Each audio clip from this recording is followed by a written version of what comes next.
Hello everyone, today we'll be starting with a new chapter that is Real Estate Regulation and Development Act 2016. Real Estate Development and Regulation Act 2016. Now, सारे ही terms के बारे में discussion करेंगे, कई एक स्तर के बारे में बातचीत करेंगे, बट फिलहाल इस शब्द का मतलब क्या पता चल रहा है। रियल एस्टेट यानी कि रियल एस्टेट बिजनेस में, प्रॉपर्टी बिजनेस में, प्लॉट के काम में, एरिया, अपार्टमेंट बोल लो, बिल्डिंग बोल लो, जब आप एज अ कस्टमर खरीदते हो उसको, जो आपको बेचता है, प्रमोटर ने कंस्ट्रक्शन करना है, वो सारे मैटर्स को देख रेख करेगा। कई एक छुट्टे एजेंट होते हैं, प्रॉपर्टी डीलर, एजेंट वगैरह, उनका भी काम होता है एक मीडिएटर के रूप में खरीदार और जो बेचने वाला है उनको आपस में मिलाना, मोल भाव वो लोग करेंगे बेसिकली। और वो चाहे वो प्लॉट हो, चाहे वो अपार्टमेंट हो, चाहे वो बिल्डिंग हो, जिस भी चीज की बातचीत हो रही है वो उनके बीच में कॉन्ट्रैक्ट पूरा हो। मेजरली रियल एस्टेट बिजनेस में ना बहुत ज्यादा इमेंस जरूरत आन पड़ी, आवश्यकता आन पड़ी। क्यों, या ये फीलिंग क्यों आई कि कोई एक एक्ट बेसिकली आए जिसके तहत गवर्नेंस हो। देखो, एक्ट आने के पीछे की वजह क्या होती है?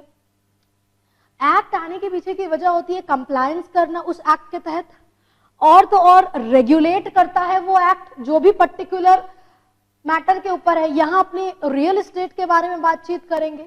और तो और अगर आपके ऊपर कोई अथॉरिटी है ना जो कि आपके ऊपर नियंत्रण या यू कैन से कंट्रोल रखती है, you will always be having a जवाबदाही या answerable, you will be answerable to the higher authority that why are you doing so and the reason behind such. होता क्या था पता है? रियल एस्टेट बिजनेस ले लो ना, वहां पे बेसिकली कोई एक खास एक क्वालिफिकेशन तो नहीं चाहिए ना कि क्राइटेरिया है या क्वालिफिकेशन होता है तब जाके आप रियल एस्टेट का काम करोगे। यही गलत था, यही कमी थी। जो प्रोफेशनलिज्म होता है ना, कि आप के अंदर काम करने की प्रोफेशनलिज्म, काबिलियत, वो सारी क्वालिटीज, वो सारे कायदे जो कि आप जिस काम में इन्वॉल्व हो, वो लैक करता था। तो बेसिकली वो प्रोफेशनलिज्म जो लैक करता था, वो जो गवर्निंग अथॉरिटी लैक करती थी, उनकी नीड को फील किया गया and real estate act, regulation and development act, RERA के नाम से भी जाना जाता है, इसको लाया गया। कई एक बातों को बताया गया, स्पेसिफाई किया गया और स्टेट किया गया।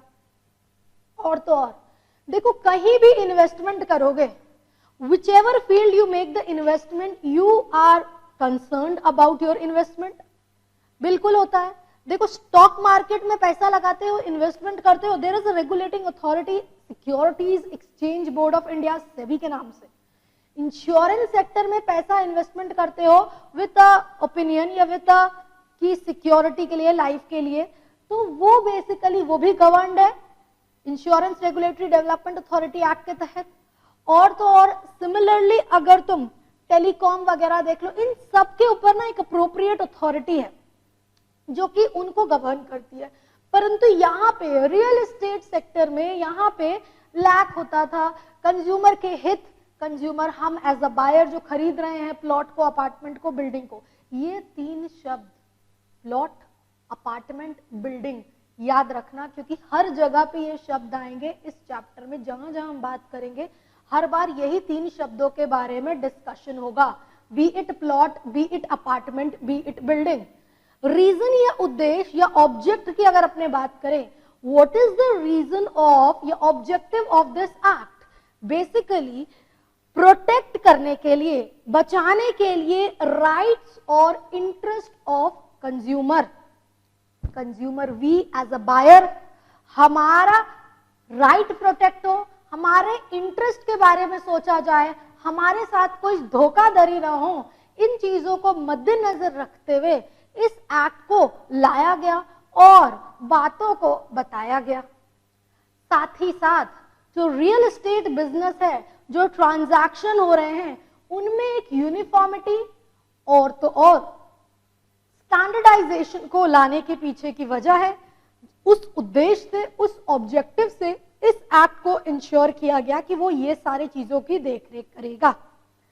और तो और यहां पे हम बातचीत करेंगे विथ रिगार्ड टू रजिस्ट्रेशन और with regard to other factors, जो कि चैप्टर में अभी हम फर्दर डिस्कस करेंगे। फिलहाल प्रमोटर शब्द का मतलब आपने सुना होगा। प्रमोटर कौन होता है? Talking about with regard to the context of, अगर कंपनी की अपने बात करें, कंपनी में आपने सुना ही होगा प्रमोटर का मतलब क्या होता है। Promoter who has an idea and basically who conceptualises that idea, who has a plan and bringing the plan into existence.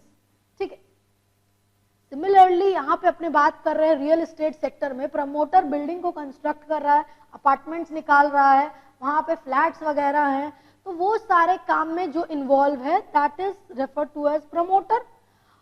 Promoter बेटा कोई भी बिक्री नहीं कर सकता है, बेच नहीं सकता है, एडवर्टाइज नहीं कर सकता है, अग्रीमेंट टू सेल भी एंटर नहीं कर सकता है, और तो और लोगों को इनवाइट भी नहीं करेगा कि मेरे प्रोजेक्ट में आओ, पैसा लगाओ और खरीदो।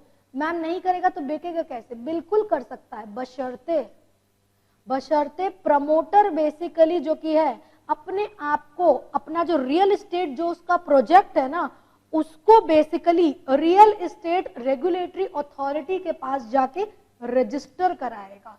मतलब जब तक प्रमोटर अपने प्रोजेक्ट को रजिस्टर नहीं कराएगा, वो उस पर्टिकुलर प्रोजेक्ट, उस पर्टिकुलर बिल्डिंग जिसमें उसने इतने सारे फ्लैट्स बनाए हैं, वो उनका एडवर्टाइजमेंट नहीं करेगा, वो उनको सेल नहीं करेगा, अग्रीमेंट टू सेल नहीं करेगा, ना ही बेसिकली कोई भी एज सच काम करेगा with regard to inviting to the person और जनरल पब्लिक। तो यहां अपने लोगों को एक बात तो क्लियर हो गई, we have not yet entered into the chapter, एक ब्रीफिंग ले रहे हैं अपने। Real estate development regulation act लाने के पीछे की वजह, कंज्यूमर जो खरीदार होते हैं, प्रोजेक्ट जो कि बनाया जाता है किसके द्वारा? प्रमोटर द्वारा, और तो और बीच में कई लोग इन्वॉल्व होते हैं, ब्रोकर, मिडलमैन, एजेंट के नाम से जिन्हें जाना जाता है, ताकि कंज्यूमर के साथ उनके इंटरेस्ट को कभी भी गलत रूप से प्रभावित ना किया जाए, पहली बात। दूसरी बात, रियल एस्टेट बिजनेस में, ट्रांजैक्शन में यूनिफॉर्मिटी और स्टैंडर्डाइजेशन को लाने के पीछे का उद्देश्य है। ये कारण है मेजरली जिसके पीछे ये एक्ट को इंश्योर किया गया, ऑब्जेक्टिव इसके कंसिडर किया गया। तो क्या हम कह सकते हैं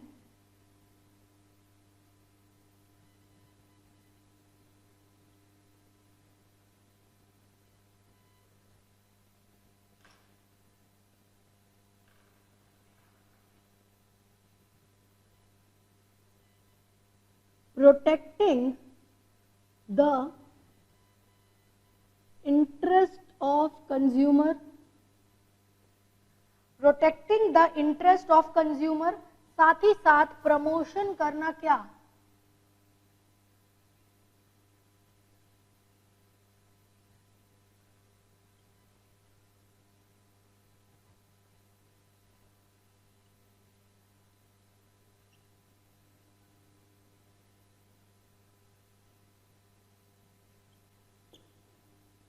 रियल एस्टेट बिजनेस में उन बिजनेस के प्रमोशन करना, यूनिफॉर्मिटी लाना, स्टैंडर्डाइजेशन लाना, बेसिकली इस उद्देश्य से, इस पर्पस से इस एक्ट को लाया गया।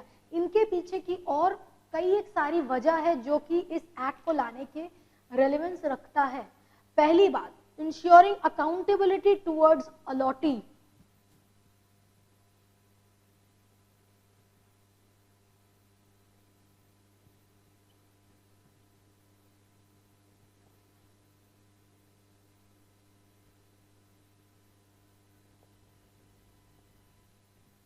मेरे को एक फ्लैट लेना है, एक प्रमोटर अपना प्रोजेक्ट बना रहा है, होते हैं ना अपना अपना जगह पे प्रोजेक्ट बनाते हैं, वो वहाँ पे कंस्ट्रक्शन कर रहे हैं और वहाँ पे फ्लैट्स निकाल रहे हैं, तो मेरे को एक फ्लैट चाहिए।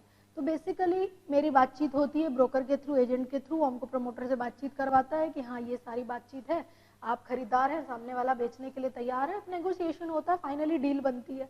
ठीक, ये जो डील बनती है बेसिकली अकाउंटेबिलिटी की अगर हम बात करें, जवाबदाही, अलॉटी को मतलब मेरे को, कंज्यूमर को, मेरे को अलॉट हो रहा है ना वो फ्लैट, तो हम अलॉटी कहलाएंगे, और जो मेरे को अलॉट कर रहा है प्रमोटर उस काम में, कंस्ट्रक्शन में इन्वॉल्व है। ठीक है, तो अलॉटी की ओर, मेरी ओर उसकी जिम्मेदारी है कि वो जवाबदाही दे और मेरे इंटरेस्ट को प्रोटेक्ट किया जाए। ऐसा नहीं है कि हम अगर पैसा लगा रहे हैं, इन्वेस्टमेंट कर रहे हैं, तो उसका या उस केस में हमको कोई पर्टिकुलर पर्सन ही नहीं मिल रहा है जिसके पास हम जाकर के सवाल जवाब कर सके कि कल को अगर हमको कोई दिक्कत आ रही है तो मेरे को वो दिक्कत को रिजॉल्व कौन करेगा, उसको सोल्यूशन कौन प्रोवाइड करेगा। तो वो चीजों को भी मद्देनजर रखते हुए कि भले इस स्टेट में, इस रियल एस्टेट एजेंसी बिजनेस में इन्वॉल्व हैं, परंतु जो लोग पैसा लगा रहे हैं उनके पैसे को, उनके इन्वेस्टमेंट को सही तरीके से मद्देनजर रखते हुए, ध्यान देते हुए, जवाबदाही करते हुए उन बातों को ध्यान रखने की आवश्यकता है। दूसरी बात, infuse transparency, reduction of fraud and delay.